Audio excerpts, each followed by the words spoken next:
नमस्कार साथियों, जैसा कि हमने स्टार्ट किया था the dirty mind society show, तो हमारे इस शो में आज मेहमान हैं श्रीमती विमला अहिरवार जी। तो आइए चलिए हम जानते हैं इस समाज की वास्तविक सच्चाई क्या है और विमला जी ने क्या समाज में फेस किया, क्या क्या चीजें देखी। तो नमस्कार विमला जी। बहुत बहुत धन्यवाद। तो बताइए हमें, आप किस तरीके से समाज के नजरिए को देखते हैं, हम समाज को? हमारे समाज में बहुत इतनी सारी कुरीतियां हैं। आज भी हम देश को आज़ादी 75-76 साल हो गया, फिर भी हम इस परिवेश में जी रहे हैं कि आज भी ऊंच नीच की खाई है। जो आज भी मैं एक प्रत्याशी रही हूँ, तो मैंने मतलब हमारे समाज में कोई भी किस पद में क्यों ना पहुंच जाए, फिर भी उसको एक अलग नजरिए से देखा जाता है कि तुम छोटे कास्ट के हो। इस मतलब छोटे कास्ट आज भी मतलब ये चलता है कि आज आज़ादी के 75 साल हो गए हैं और ये छोटे कास्ट, ऊंची कास्ट, ये आज भी सोसाइटी के अंदर आज भी ऊंच नीच चलता है। आज भी ऊंच नीच की सोच है लोगों के अंदर, जो सामान्य वर्ग के हैं। तो आज भी उनको लगता है कि हम और कि हमारी बराबरी पे ना आ जाए। जे मतलब आप अगर उनके यहाँ चाय भी पियेंगे ना, तो आप 100 बार सोचना अब मुझे, अगर मैं इस मुकाम पर आने के बाद भी मुझे भी सोचना पड़ता है कि इनके यहाँ चाय पीऊं या ना पीऊं। मतलब ऐसा क्या कि चाय उनके यहाँ नहीं पी सकते हैं? ऐसा कुछ क्या कारण है? पी नहीं सकते ये बात नहीं है। अगर आप चाय पीने के बाद अगर आपसे कप धुलवाने की अपेक्षा रखी जाए, ओह माय गॉड, मतलब चाय पीने के बाद आपसे कब धुलवाया जाएगा? हाँ, मतलब ये ऐसा क्यों? उनकी विचारधारा है कि अगर ये छोटे कास्ट के हैं तो हम इनके कप क्यों धोएं। मतलब ये तो मतलब एकदम गंदी सोच टाइप का बहुत है। बहुत गंदी मानसिकता है। और क्या क्या फेस करना पड़ता है आप लोगों को? मतलब मैंने कभी ऐसा सोचा नहीं था कि ये सारी चीजें होती होंगी। बिल्कुल होती हैं। आज आप जाइए ग्रामीण क्षेत्रों में अधिकतर बहुत होता है। अगर राजा महाराजा हैं तो आपको बहुत सोच समझ के, मतलब अभी भी इतना छोटे अपने SC ST वर्ग के लोगों के साथ इतना अत्याचार शोषण होता है कि उनको बस्तियां तक अलग बसाई जाती है उनकी, कि जो चमारों की बस्ती है, जो लोहारों की बस्ती है, जो पटेलों की बस्ती है, जो कुम्हारों की बस्ती है, मतलब इतना तक वो होता है। ये कास्टिज्म, रिलीजन, हाँ, ये सारी चीजें हमें, आपने मतलब ये कहा कि ये कहाँ मध्य प्रदेश के अंदर देखने को मिलेगा कि और अन्य राज्यों में, राजस्थान, उत्तराखंड, बिहार, छत्तीसगढ़, यहाँ की पूरे भारत देश में देखने को मिलेगा? पूरी भारत देश की व्यवस्था है। मतलब जहाँ लोग कहते हैं कि भारत एक विश्व गुरु है, इस धरती से गौतम बुद्ध, महात्मा जो अपने जैन समाज के थे, और कई सारे ऋषि मुनि थे जिन्होंने इस देश में, इस भारत देश में जन्म लिया, उसके बाद भी ये कास्टिज्म सिस्टम है यहाँ पे। बिल्कुल है। पूरे भारत देश में एक बहुत बड़ी विडंबना है कि आप विश्व गुरु बनाने की बात कर रहे हैं देश को। पहले तो सभी को समानता का अधिकार दिलाओ, जातियां खत्म करो ना भाई। हम आप कैसे जीते होंगे समाज के अंदर? अब इतनी विडंबना है कि आप समझ सकते हैं कि अगर आप अब गांव में देखो, अगर नल पे अगर कोई छोटे कास्ट का पानी भर रहा तो वो लोग भरेंगे नहीं, चाहेंगे नहीं। मतलब उससे क्या होगा अगर वो जो वो नल होता है उसमें पानी साथ में भरेंगे तो उससे क्या दिक्कत होती है? उनको छुआ छू के कहीं ये पानी से मेरा छुप जाएगा, मैं अशुद्ध हो जाऊंगा। ये छोटे कास्ट के हैं तो मैं अशुद्ध हो जाऊंगा इनसे। ये छोटा कास्ट, ऊंचा कास्ट क्या, कैसे, क्या कहलाता है? एक खाई बना के रखी है लोगों ने कि तुम अगर तुम छोटे कास्ट के हो, हम उच्च कास्ट के हैं, तो तुम लोगों को ये अधिकार नहीं है, तुम ऐसे मतलब हम तुम्हारा छुआ पानी नहीं पी सकते, पर रिश्वत तो पैसे सब कुछ ले सकते हैं। हाँ, बस तुमसे छुपना नहीं चाहते। मतलब मैं भी सोच के है ना, मतलब ऐसा भी कुछ आज भी चल रहा है इंडिया के अंदर। वो बिल्कुल बिल्कुल, मतलब this is wrong thing. Society में ऐसी तो नहीं होनी चाहिए। और क्या क्या सोसाइटी की गंदी मानसिकता, जो हमने कहा इस शो का नाम ही है, तो और क्या क्या बताना चाहेंगे और क्या रहता है समाज में जैसे सुधार आए, क्या होना चाहिए ऐसा? मैं तो अपने समाज के बाबा साहब ने कहा है, हमारे महापुरुष इतनी अच्छी अच्छी बात कह गए हैं कि एक रोटी कम खाओ, क्योंकि शिक्षा से ही हम दुनिया में और समाज में हर चीज का बदलाव ला सकते हैं। तो शिक्षा, एक रोटी कम खाओ पर शिक्षा जरूर प्राप्त करो, और शिक्षा से ही दुनिया की हर चीज प्राप्त की जा सकती है। और फिर और लोगों को ये लग, जैसे हमारे लोग पढ़े लिख के अगर 10%, 5% लोग भी अगर नौकरी पैसा करने लगे हैं तो उनको लगता है कि आरक्षण खत्म किया जाए। ये आरक्षण वाला क्या सिस्टम है? सबसे बड़ी बात है, तुम अगर सर्वे किया जाए, मैं तो ये कहती हूँ कि जातिगत जनगणना होना चाहिए। 2011 के बाद अभी तक जनगणना हुई नहीं है, पर मैं फिर ये कहती हूँ कि आप जनगणना करवाइए ना, किस वर्ग के सबसे ज्यादा अधिकारी कर्मचारी मिलेंगे, तो समान वर्ग के आपको 80% लोग मिलेंगे। और फिर भी वो लोग कहते हैं कि अरे इनको आरक्षण नहीं देना चाहिए, आरक्षण खत्म होना चाहिए। हम भैया हम कहते हैं कि हमें भी बराबरी का अधिकार चाहिए, हम भी इंसान हैं, हम भी क्वालिफिकेशन रखते हैं। जो तुम्हारे अंदर क्वालिटी है वो हमारे अंदर भी क्वालिटी है, बस हमको परिवेश मिल जाए।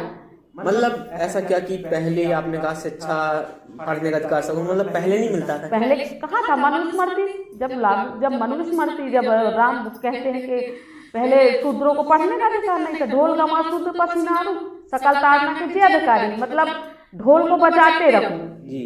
शूद्रों को शिक्षा का अधिकार नहीं कि नारी को प्रताड़ित करते रहो। ओह माय गॉड, ऐसी विडंबना है हमारे भारत देश के अंदर, और हम विश्व गुरु बनाना चाहते हैं और राम राज्य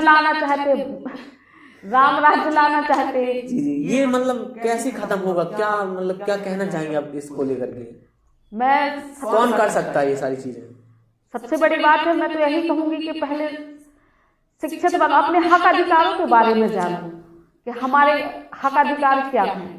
वो तो कहते हैं कि बाबा साहब पूरा जीवन लगा दिया कि तुम्हें मंदिर नहीं जाना, विद्यालय जाना है जी। पर हमारा समाज क्या है, आज भी ये देखने को मिलता है कि मंदिर जाने में ज्यादा भरोसा रखते हैं। और सबसे ज्यादा अंधविश्वास अगर देखा जाए तो वो महिलाओं के अंदर देखा जाता है।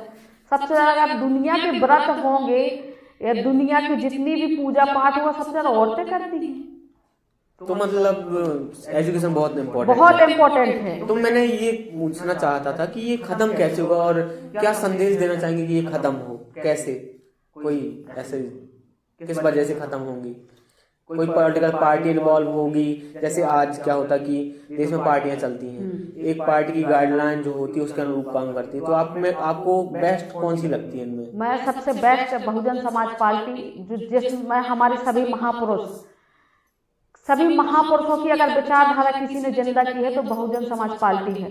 और बहन कुमारी मायावती, हमारे समाज क्या पूरे भारत में उससे अच्छा लीडर कोई है ही नहीं है, न मिलेगा।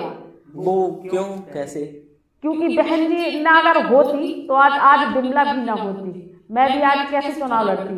अगर बाबा साहब ना होते, अगर संविधान ना होता तो आज हमको जीने तक का अधिकार ना होता, कीड़े मकोड़ों से बदतर जिंदगी जीते होते। आपने चुनाव भी लड़ा है जी, तो चुनाव में आपका आज कैसा फील कर रहे हैं चुनाव के बाद से? चुनाव तो देखिए सबको लड़ना चाहिए, क्योंकि मैं तो हर इंसान से यही कहूंगी कि राजनीति करना चाहिए। कांशीराम साहब कहा करते थे, सरकार बने ना बने, एमएलए बने ना बने, सरकार चले ना चले, पर सामाजिक परिवर्तन का काम और राजनीति का काम चलना चाहिए। तो हमेशा मैं तो हर इंसान से यही कहूँगी, राजनीति करो ना। बाबा साहब ने हमको सूट बूट में रखने का अधिकार दिया है और राजनीति करने का अधिकार दिया, बोलने का अधिकार दिया, समता सुसमता समता हर चीज का अधिकार दिया है। तो आप सबको करना चाहिए, क्योंकि हम नहीं करेंगे तो कौन करेगा भाई? हम अपने समाज के जिम्मेदार व्यक्ति। हमारे समाज में आज इतनी सारी विडंबनाएं हैं कि आप देखो, अगर जमीनी स्तर पर, मैं नेताओं से यही कहना चाहती हूँ, अगर राजनीति करना है तो जमीनी स्तर पर जाओ, तब पता चले कि समाज यार कितनी जिल्लत की जिंदगी जी रहा है।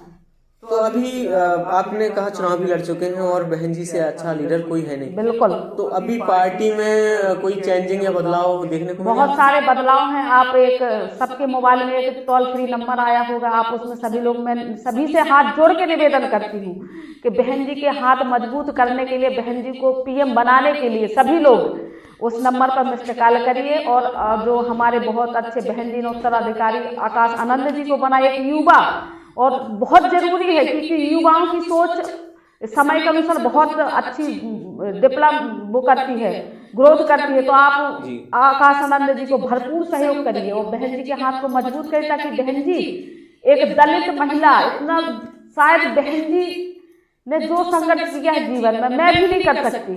मैं ये हकीकत बोल रही हूँ कि बहन जी ने अपना जीवन, अपना सुख चैन सब त्याग के जो हमारे समाज को दिन रात इतना सोचती है, इतना करने के लिए कि हमारा समाज किसी न किसी तरीके से आगे आए और हर क्षेत्र में आगे रहे। तो बहन जी सबसे बेस्ट, मतलब मैं अपना जीवन में अगर किसी को आदर्श मानती हूँ तो वो बहन कुमारी मायावती जी।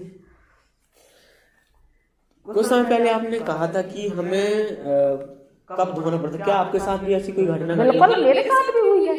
मैं ऐसे चुनाव चल रहा था तो कई लोग ऐसे मिले भी, तो मतलब उनने मतलब कहने से पहले मैंने सोचा भाई मैं चाय नहीं पीऊंगी, मतलब ऐसा अपन मतलब अगर मैं एक प्रत्याशी हो के मेरे साथ अगर एक घटना हो सकती है तो फिर मैं तो समझती कि आम इंसान बहुत ही गंदी मानसिकता, बहुत गंदी मानसिकता है। सबसे बड़ी मतलब ऐसा क्या, मुझे तो ये समझ कि आप भी एक ह्यूमन है, आदमी औरत है, महिला मनुष्य है, तो एक आदमी से आदमी को छूने ये कैसी कनेक्टिविटी है, ये मैं आज तक नहीं समझ पाया। ये सबसे बड़ी बात है। ये जो वेद पुराण सब ब्राह्मण द्वारा रचे गए सब, इसमें मैं कहती हूँ तुम जिसका अनुसरण करोगे तुम उसी तरह रहोगे।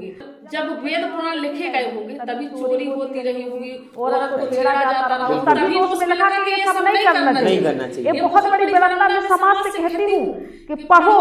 जो समाज अपना इतिहास नहीं जानता तो वो हमेशा गुमराह रहता है। तो अपने इतिहास को जानिए कि हम लोगों के साथ कितना बड़ा इन लोगों ने छल कपट कर करके हम लोगों को आज इस स्थिति में लाके छोड़ा है। और सबसे बड़ी बात है कि ये इतने सारे हम लोग को पाखंडवाद में बिगाए रहते हैं। मैं कहती हूँ यार दुनिया में दो ही जातियां हैं, एक पुरुष एक महिला, क्योंकि और कोई जातियां नहीं है। बस ब्लड भी एक है हमारा, सब कुछ। तुम भी माँ के गर्भ से आए हो, मैं भी माँ के गर्भ से आई हूँ, तो सभी एक है ना भाई। दो हैं बस, फीमेल और मेल, पर फिर भी लोगों को छुआछूत की भावना हाँ ऐसी बहुत, खासकर आप ग्रामीण क्षेत्रों में ज्यादा मिलेगी। ये किसी एक विशेष जाति को लेकर के प्रताड़ित किया जाता है या कि अन्य लोगों पर भी ये लागू होता है? मतलब ये जाति भेदभाव, एक जाति से ज्यादा नफरत है कि अन्य जातियों से भी ऐसा कुछ होता है? मतलब सबसे बड़ी बात आप ये देखिए, 4 वर्ण होते हैं तो अपन SC ST OBC, तो उन वो आपके मुंह पे अगर उनका काम बनना होगा तो इतना मीठा बोलेंगे, इतना मीठा बोलेंगे, आपको फील नहीं होगा कि इनकी मानसिकता ऐसी है। और जब आप थोड़ा किनारे होंगे, आप जाएंगे तो तुम्हें यही बोलेंगे कि चमार ही तो है, पटेल ही तो है, यादव तो है, मतलब यही शब्द कह के वो कहेंगे कि इनका इतना ही दिमाग चलता है। मतलब उनकी नजरों में आज भी हमारी इज्जत कीड़ा मकोड़ों की तरह है। मतलब बहुत ही गंदी मानसिकता, बहुत गंदी मानसिकता। तो मैं तो आपसे आखिर में यही चाहूंगा कि ऐसा नहीं होना चाहिए। जो ऐसे लोग सोच रखते हैं, सोच से बाहर निकल चाहिए। एजुकेशन के मामले में आगे होना चाहिए, टेक्नोलॉजी में हमारे देश को आगे बढ़ाना चाहिए। लेकिन ये जो जिस प्रकार की मानसिकता है, इससे एक नुकसान भी होता है समाज को, बहुत। मतलब जो छोटे छोटे बच्चे होते हैं, अगर ये आप उनके साथ भेदभाव करेंगे तो उनको भी प्रॉब्लम होगी, पढ़ाई में भी प्रॉब्लम होती है, पहुंचती है, सामाजिक जीवन जीने में प्रॉब्लम होती है। तो ये सारी चीजें नहीं होनी।